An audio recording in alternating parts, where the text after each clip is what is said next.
Hello friends, जैसा कि आप देखने वाले हैं शीत युद्ध का दौर। शीत युद्ध होता क्या है? ऐसे दो देशों के बीच ऐसी स्थिति बन जाए न कि युद्ध होकर रहेगा, वास्तव में कोई युद्ध ना हो, इसी को शीत युद्ध कहते हैं। इसमें इस युद्ध में तनाव और संघर्ष बना रहता है, लेकिन इसमें युद्ध नहीं होता। ऐसा ही अमेरिका और सोवियत संघ के बीच में हुआ था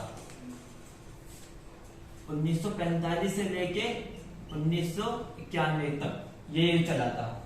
इसमें यूएसए और यूएसएसआर, इन दोनों के विचारधाराओं की लड़ाई थी। अब यूएसए, अमेरिका सोचता था कि पूंजीवाद अर्थव्यवस्था बेहतर है। इसमें पूंजीवाद अर्थव्यवस्था में सरकार का बहुत कम हस्तक्षेप होता है, इसमें ज्यादातर व्यापार को सपोर्ट किया जाता है।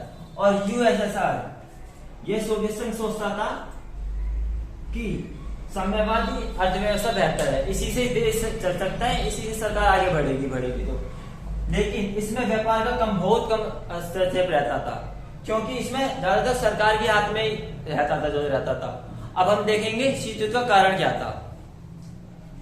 शीत युद्ध का कारण, दोनों महाशक्ति दूसरे विश्व युद्ध के बाद एक दूसरे के मुकाबले खड़ी हो गई। उनके बीच में हथियारों की होड़ होना शुरू हो गई। अब दोनों एक दूसरे के मुकाबले खड़ी हो गई, दोनों ने अपने हथियार जमा कर लिए। अब वो सोच रहा था कि वो समय पहले युद्ध करे तो मैं युद्ध होकर हमला करूं, लेकिन यही सोचते युद्ध नहीं हुआ। इसी को शीत युद्ध कहते हैं। वही घटना शीत युद्ध का कारण बनी। अब हम देखेंगे प्रथम तथा द्वितीय विश्व युद्ध। प्रथम विश्व युद्ध हमारा हुआ था 1914 से लेके 1918 तक। फिर द्वितीय विश्व युद्ध हुआ हमारा 1939 से लेकर 1945 तक। द्वितीय विश्व युद्ध में देश दो हिस्सों में बढ़ गए थे।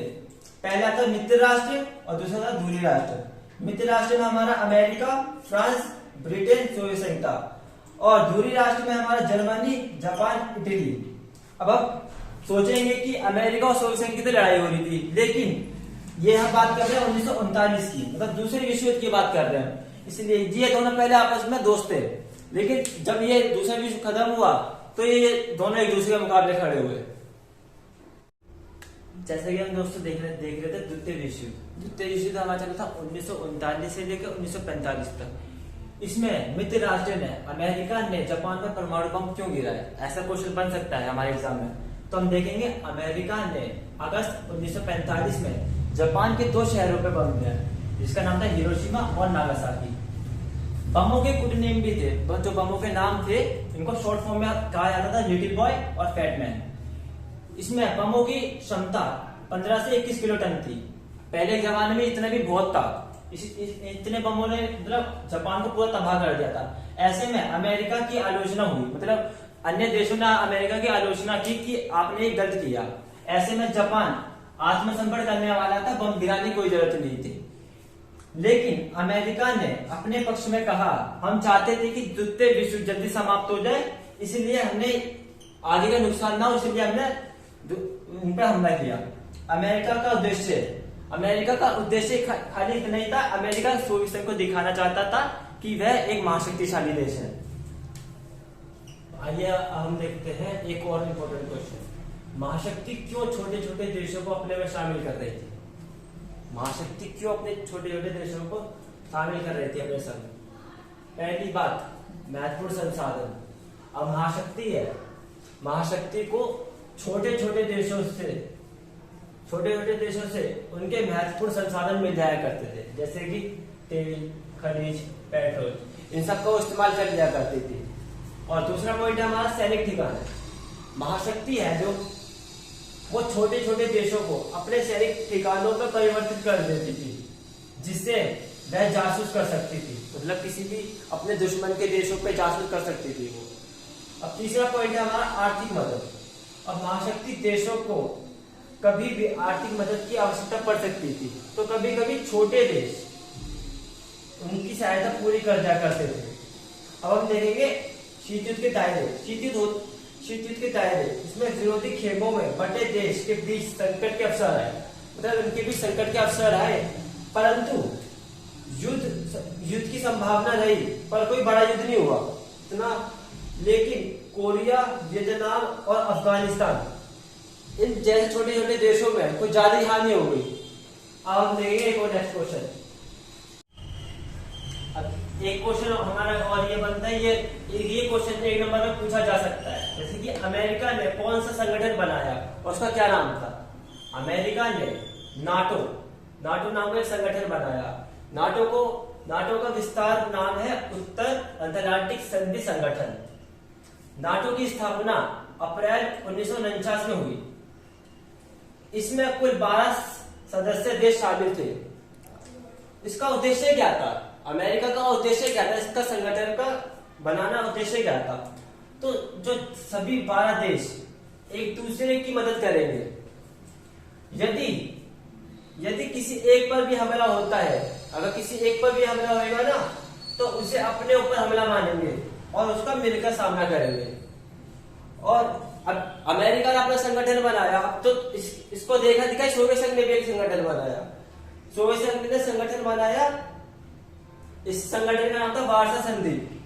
यह 1955 में बना। इसका उद्देश्य खाली केवल इतना था, इसका उद्देश्य नाटो का मुकाबला करना था बस। अब हम देखेंगे गुटनिरपेक्षता का अर्थ क्या होता है। गुटनिरपेक्षता का अर्थ होता है दोनों ही गुटों में शामिल ना होना, गुटनिरपेक्षता कहलाता है। अब जैसे कि दुनिया को 2 ध्रुवों में बांट लिया गया था, जैसे कि पहला था यूएसए, दूसरा था हमारा यूएसएसआर, एक तरफ अमेरिका, एक तरफ सोवियत संघ। अब भारत से पूछा गया कि आप इन दोनों में से किसके ग्रुप में शामिल होना चाहोगे, तो भारत ने दिमाग लगाया और मना कर दिया कि हमें किसी के ग्रुप में शामिल नहीं होना, हम गुटनिरपेक्ष अपनाएंगे। ऐसे में ही दुनिया शीत युद्ध के दौर में 2 गुटों में बढ़ चुकी थी। ऐसे ही दुर्बलता को चुनौती देते हुए गुटनिरपेक्ष सामने आया। अब गुटनिरपेक्ष आंदोलन के संस्थापक नेताओं के नाम देखेंगे, जैसे कि यूगोस्लाविया के जोसेफ ब्राजो टिटो, दूसरा भारत के पंडित जवाहरलाल नेहरू, तीसरा मिस्र के गमाल अब्दुल नासिर, चौथे घाना के हैं वामे एनक्रुमा, इंडोनेशिया के हैं सुकर्णो। अब प्रथम गुटनिरपेक्ष सम्मेलन कब हुआ? तो प्रथम गुटनिरपेक्ष सम्मेलन 1961 में हुआ था बेलग्रेड में। इसमें 25 देश शामिल थे। और 14 सम्मेलन हुआ था हमारा 2006 में क्यूबा में, एक हवाना नाम की एक जगह है वहां पे। इसमें 116 सदस्य देश शामिल थे।